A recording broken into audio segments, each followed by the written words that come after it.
The expansion that's being talked about goes to 12 teams, which that's 3 times as many. Are you surprised that they're jumping all the way to 12 to get this thing rolling?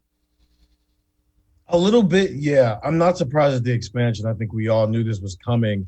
I thought eventually, when this is all said and done, we'd be at 12, but I just thought that maybe there would be an intermediate step where maybe they go to 6 or 8, feel that out, see if that works, and see if that makes everybody happy, and then you go to 12. I didn't think you'd see this immediate jump, but at the same time, I guess why not just cut out the middleman and get exactly where you felt like in the next 25 years you wanted to be at anyway. So I think 12 was a pretty quality number.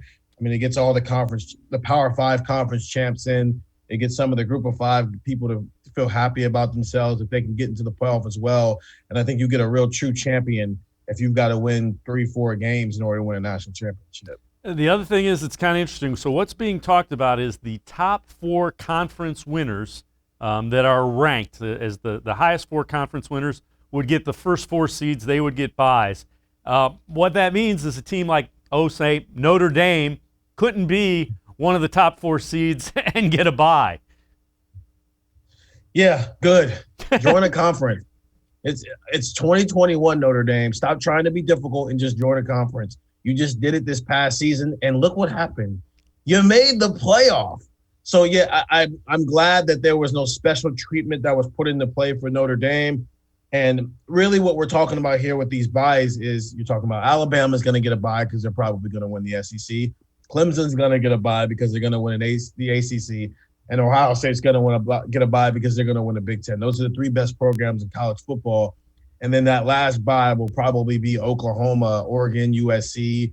It will alternate between a lot of different teams. Obviously, if there's another LSU situation like with Georgia, or if Michigan or Penn State can pop up, they can get a bye in those circumstances. But ideally, you're thinking the 3 best programs in college football have all but penciled their names in the 3 of those buys, and we'll see who ends up getting that other one every single year. As you look at it, when would this take effect? How long would it be before they went to this 12-team playoff?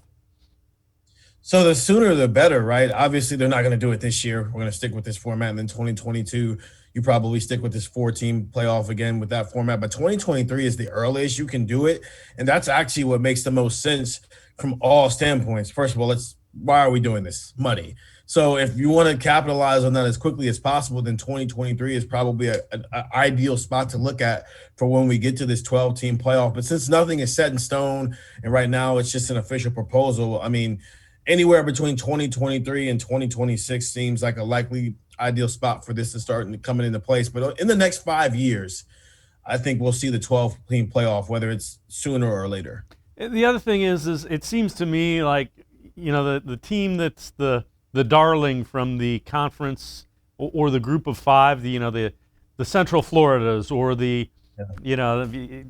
in the blank. There's always one, Coastal Carolina. Will this give them a shot, or will it always be, okay, there's 12, so they're the 13th or 14th team, or, when there's 4, they're the 6th or 7th team? Is it always going to be that way, or will this legitimately give one of those or 2 of those teams a chance to be in the football playoff? No, I think this gives the Cincinnati's, the UCFs, the Coastal Carolinas, the BYUs of the world a legitimate shot to get into the playoff now. Because when it's 6, when it's 4, when it's 8, it's understandable why you put Georgia in over Cincinnati. It's understandable why you would put Penn State in, or LSU, or Oklahoma when those teams have 1 loss. Now, if Coastal Carolina is undefeated, if Cincinnati is undefeated, if UCF is undefeated, right now they're not battling teams who have 1 loss to other Power 5 teams. They're battling teams who now have 2 and 3 losses and also probably didn't play in their conference championship game.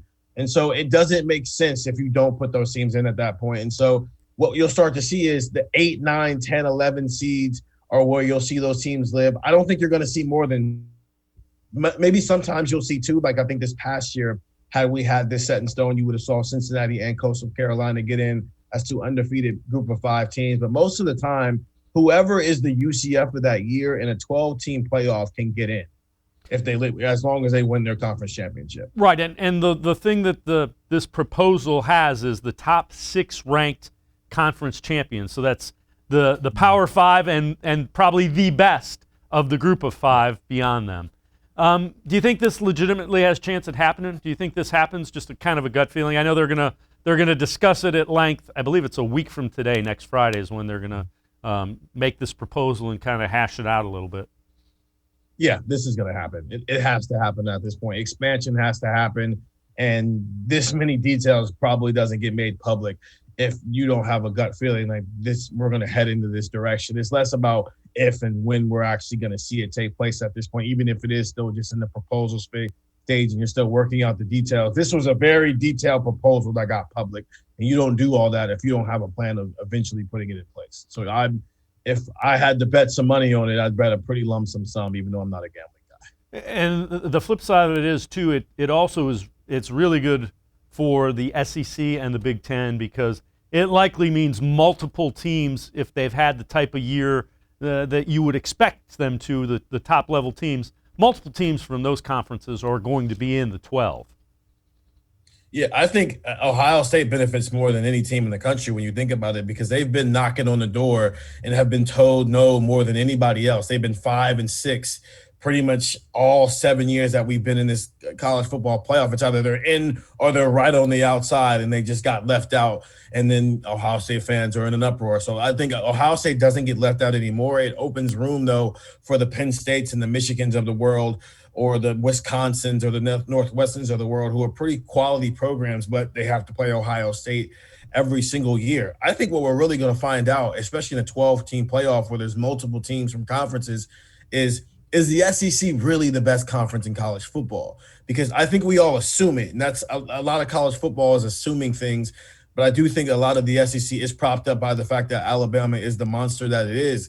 And so if you're putting these situations where if you don't have a bye week and you're getting these home quarterfinal games and you get a Wisconsin versus a Florida, or you get a Michigan versus a Georgia or LSU and on down the line, and the Big Ten starts winning some of these games that you typically wouldn't see, I think in the next 5 or 6 years, we might have to reevaluate the rankings of who actually is the best conference in college football.